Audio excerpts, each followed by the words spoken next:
Welcome back, everyone, to the Deep Dive. Ready for another fascinating topic? Always. Today, we're going to be diving into something that we all do, probably more than we realize. Ooh, okay, let me guess. Um, is it breathing? Aha! Not quite.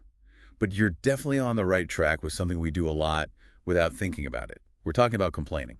Interesting. I'll admit I'm guilty of that sometimes. Yeah, me too.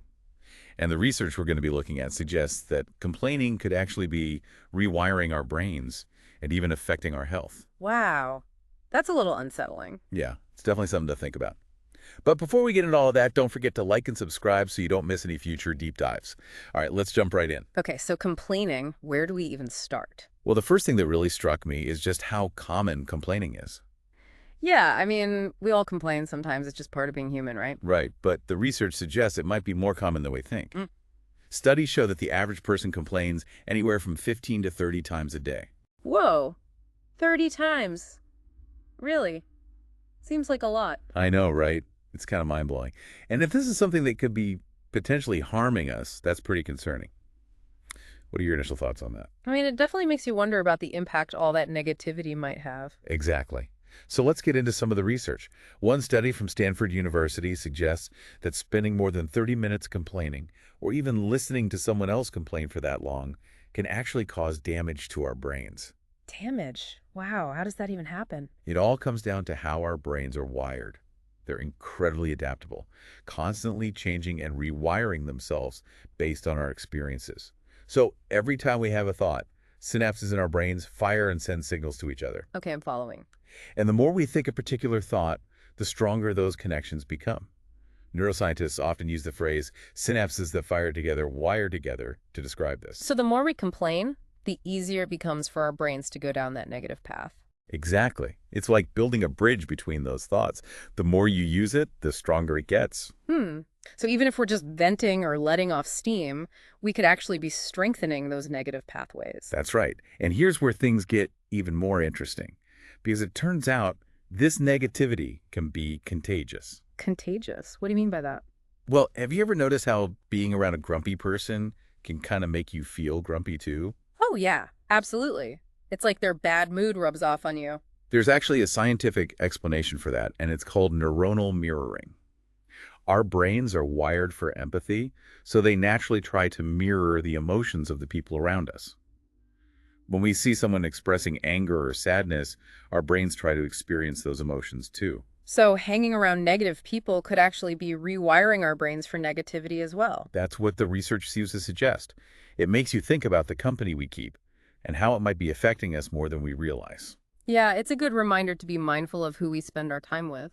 Absolutely. Now, we've talked about how complaining can affect our brains, but what about the physical effects of all this negativity? Okay, yeah, that's an important question. Well, when we complain, our bodies release cortisol, the stress hormone that's responsible for that fight or flight response. Right, cortisol. And in small doses, that can actually be helpful, right? It is, but when we're chronically stressed and complaining, those cortisol levels stay elevated.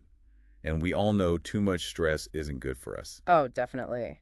But what are some of the long-term effects of that? Well, high levels of cortisol can weaken our immune systems, making us more susceptible to getting sick. And there's even research linking it to some pretty serious health issues, Like what? things like heart disease, diabetes, and obesity. Wow. So it's not just about feeling bad, it's about actual physical consequences. Exactly.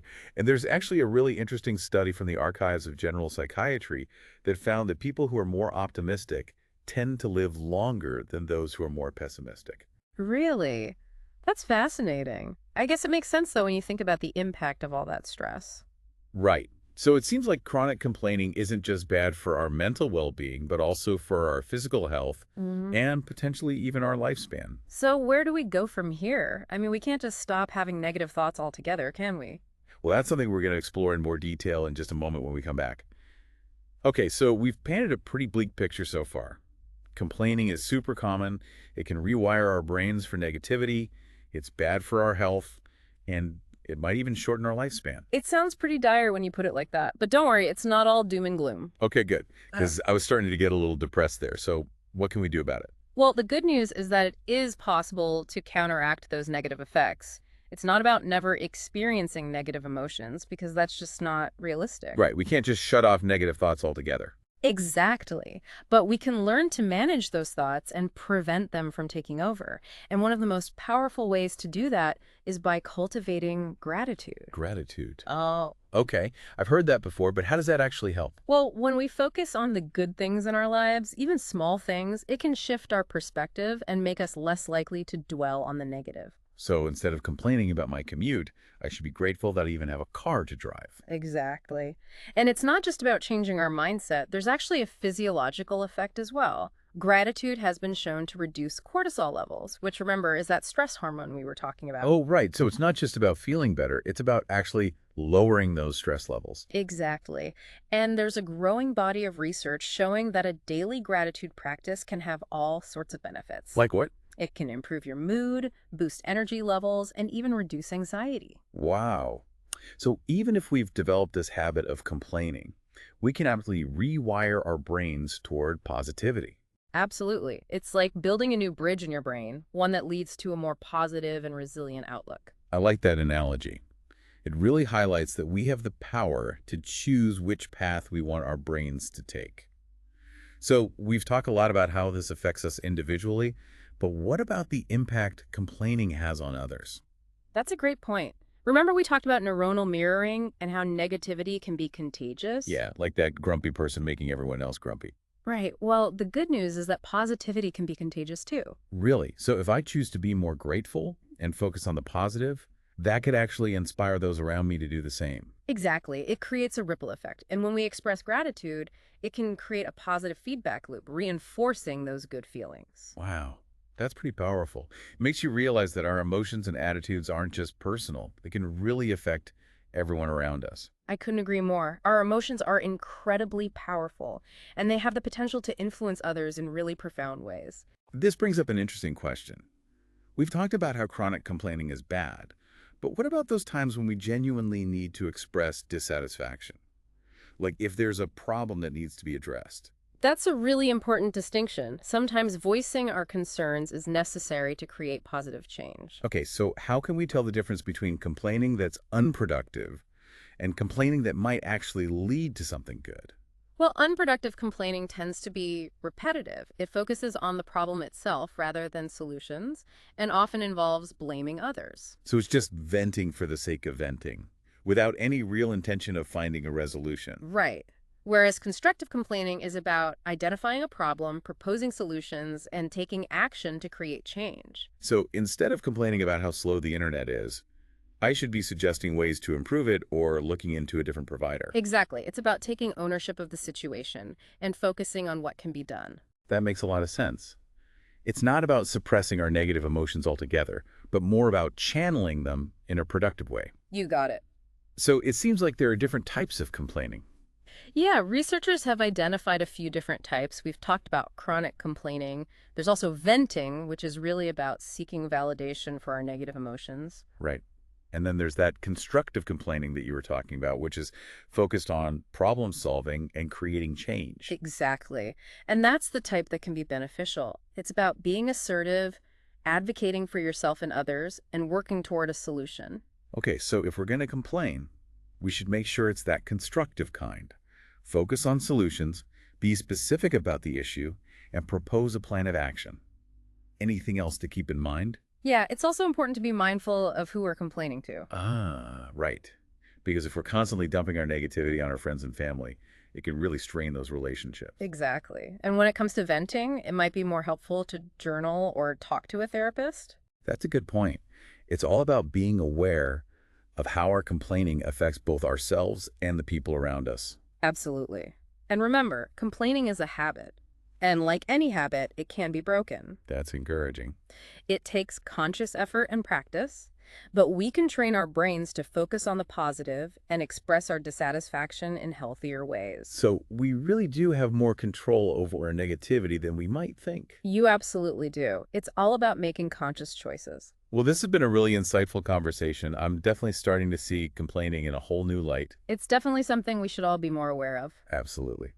So we've learned that complaining is more than just a bad habit. It can rewire our brains, affect our health, and even influence those around us. But the good news is that we're not powerless against it. Right. We can choose to complain less, express our dissatisfaction more constructively, and cultivate gratitude to shift our perspective. And it seems like even small changes can make a big difference. Definitely. Even just being aware of how often we complain is a great first step. Okay, I think that's a great place to wrap up this part of our conversation. We'll be back in a moment with some final takeaways and a challenge to help you put all of this into practice. All right, we're back for the final part of our deep dive into the world of complaining. I don't know about you, but I've definitely been more aware of my own complaining habits since we started talking. Me too. It's amazing how much we do without even realizing. Right. But hey, at least now we know what we're up against. Exactly. So let's shift gears and talk about what we can actually do about all this negativity. Sounds good to me. I'm ready for some solutions. Okay, so what are some key takeaways for our listeners? What can they do to start rewiring their brains for more positivity? I think the biggest thing to remember is that we have more control over our negativity than we think. It's not easy, but we can choose to complain less, find healthier ways to deal with problems, and focus on being more grateful. So it's not about pretending that everything is perfect. It's about choosing how we respond to those negative things. Exactly. And the good news is that even small changes can make a big difference. Speaking of small changes, what's one concrete step our listeners can take today to start putting all this into practice? Well, I think a good place to start is just becoming more aware of how much you complain. Maybe try keeping track for a day. You might be surprised at how often those negative thoughts pop up. Yeah, that's a great idea. And once you're more aware of it, you can start making conscious choices about whether to indulge those complaints or to try shifting your perspective. Exactly. And for those who want to take it a step further, try that gratitude exercise we mentioned earlier. Taking a few minutes each day to write down a few things you're grateful for can really make a difference. It's amazing how much power those small acts of gratitude can have. Well, I think we've given our listeners a lot to think about today. We've explored how complaining can affect our brains, our health, our relationships, and maybe even how long we live. It's been a fascinating discussion. And the main thing to remember is that we have the power to choose. We can choose to complain less, focus on solutions, and cultivate gratitude. So it's not about being happy all the time. It's about taking control of our negativity and shaping our brains for a more positive and fulfilling life. I like that. That's a great way to put it. Well, on that note, I think it's time to wrap up this deep dive into the world of complaining. We've uncovered some pretty surprising things and hopefully given you some tools to start creating a more positive outlook. And who knows, maybe even add a few years to your life. Exactly. So go out there and start rewiring those brains for positivity.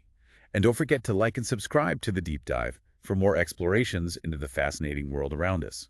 We'll see you next time.